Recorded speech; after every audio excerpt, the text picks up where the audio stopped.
Hey there, been a while since I've done just a video by myself. Been really busy, things going on with the kids. I did a video a couple weeks ago about why I'm displeased with the current product in WWE, and I got mostly positive responses from that. I had one troll, but we silenced her pretty quickly. I noticed that it got a lot of views. I'm like, okay, I didn't think there was still this big interest in pro wrestling. I thought it was kind of a dying medium, but apparently people are kind of still into it. So I figured every now and again, I'm just going to tell some of my stories from the days when I worked in pro wrestling. A friend of mine emailed me after watching that video and was like, hey, why don't you go in it? You have some pretty interesting stories and some, cool things happened to you when you were working there for a couple years. And I was like, that's not a bad idea. So every now and again, I'm going to pop in with a video and just my days working in pro wrestling. I'll start out by how I got started. My buddy Matt and I, it's best friends I've ever had. We had a radio show. Well, back then they were called online radio show. Now they're called podcasts. So this was back in 2005, and it was called Beefy and Pork's Butcher Shop, and it was really good. It was a lot of fun to do. The only reason we didn't keep doing it is he couldn't keep up with the radio. I couldn't come over every week because my kids were getting older. I've mentioned on here before, I have two children with disabilities. It became difficult to get out of the house and do things because we were doctor's appointments all the time. So we had to stop eventually doing a show. But Matt came across a guy. He was beefy and I was pork. And fun radio show. One of these days I should just put one of the shows, my favorite episode of the show, up on YouTube, just the audio over whatever pictures. So he meets a guy named Jared Thrush, who is starting a wrestling promotion, and Matt met him in a forum for people that wanted to see a local amusement park that was called Americana come back. So they started talking through this, and the guy's like, hey, I'm into starting a pro wrestling, and he's like, hey, me and my buddy have been into wrestling for years, and we do a radio show. We listened to our radio show, and he liked it. At least I think that's what happened. Then he asked us to record a commercial. It was a fake commercial. I think he told us it was real to get us excited to do it, but I don't think it ever aired. So we taped this commercial advertising a local wrestling event up in Dayton, because that's where this promotion was based out of. And he listened to it once and asked us to come to the next show he was doing. So we drove about an hour and a half to a small town, I think it was called Buford, Ohio.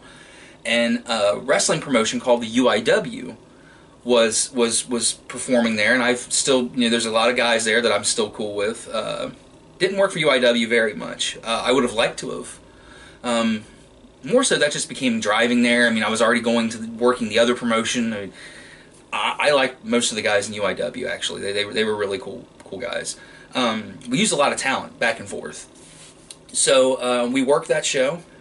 Then we did another show where we worked as announcers. He wanted an announce team for his DVDs that he was going to put out, and eventually we would do a public access television show.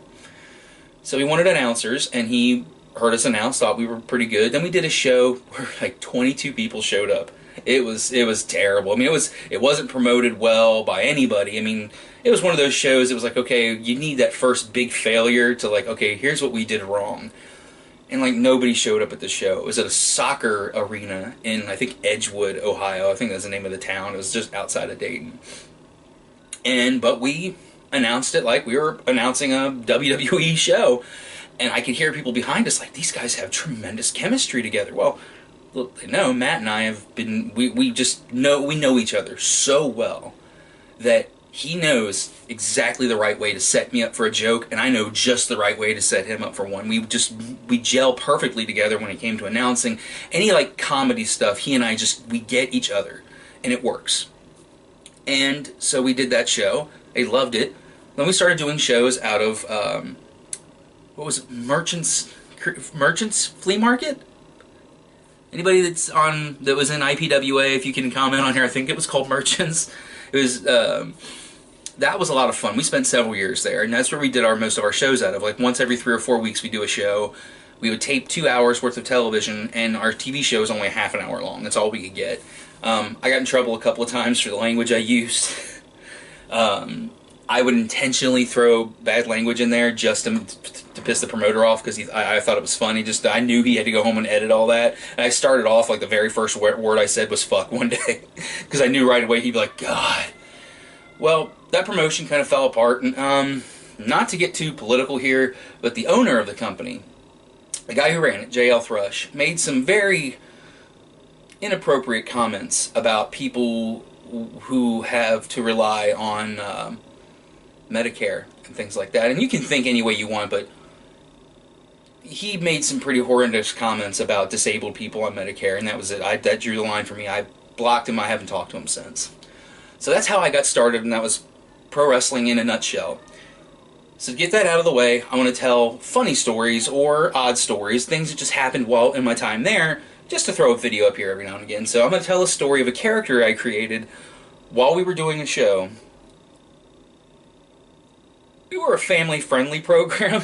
We tried to be. I mean, we had some blood. I mean, I got busted up with a kendo stick once. It was great. I think I still have a scar on my back from it. But I came up with a character while we were doing the show called the Cocainiac. Everybody thought it was hilarious. The promoter thought it was a hilarious idea. He's like, Jay, we can't do that. We can't put that on there. This is a family-friendly show. So here was my idea for the Cocainiac. Here's the main reason for this video. Here was the Cocainiac. He was a really skinny guy dressed in all white, but he almost never would show up because we would have to say, look, sorry fans, due to the Cocainiac being detained at customs in Buenos Aires, he can't be here today. Sorry folks, but coming into Miami-Dade Airport, the Cocainiac was busted with trying to smuggle 3 kilos of cocaine in, and he'll be going away for a while. And that was going to be the running joke.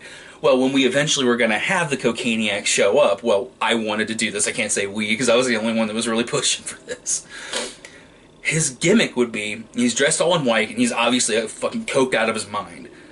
So, he would be getting beat down in a match. And we all remember when Hogan used to do his Hulk up thing and shake, and he'd come back and win the match? Well, it'd be kind of the opposite of that. He'd be getting beat down, taking the beat down, he'd get one good shot.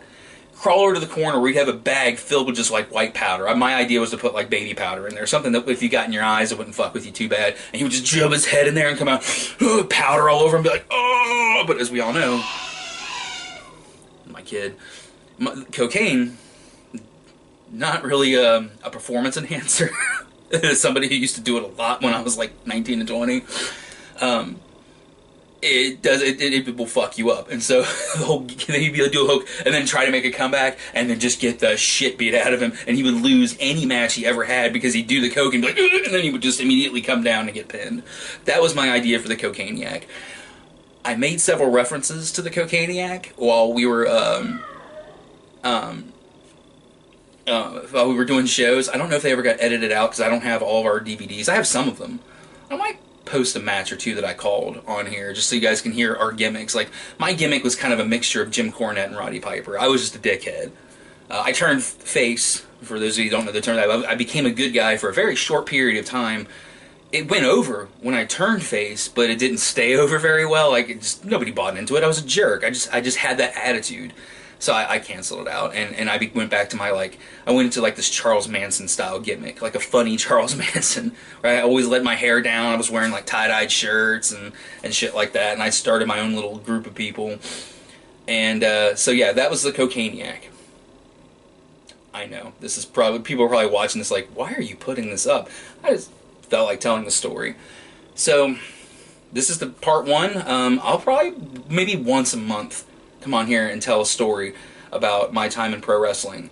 The next time, and I know there's some of my people that used to work with me, one of the coolest people on the planet Earth, a woman named Nikki, who I met through IPWA. She was, back then, was with a guy who helped train me, and her and I just stayed very good friends. She's one of the coolest people you could ever meet. I hope she comments under the next video, because the next video I do will be about how we accidentally set the ring on fire one day. Talk about that next time. See ya.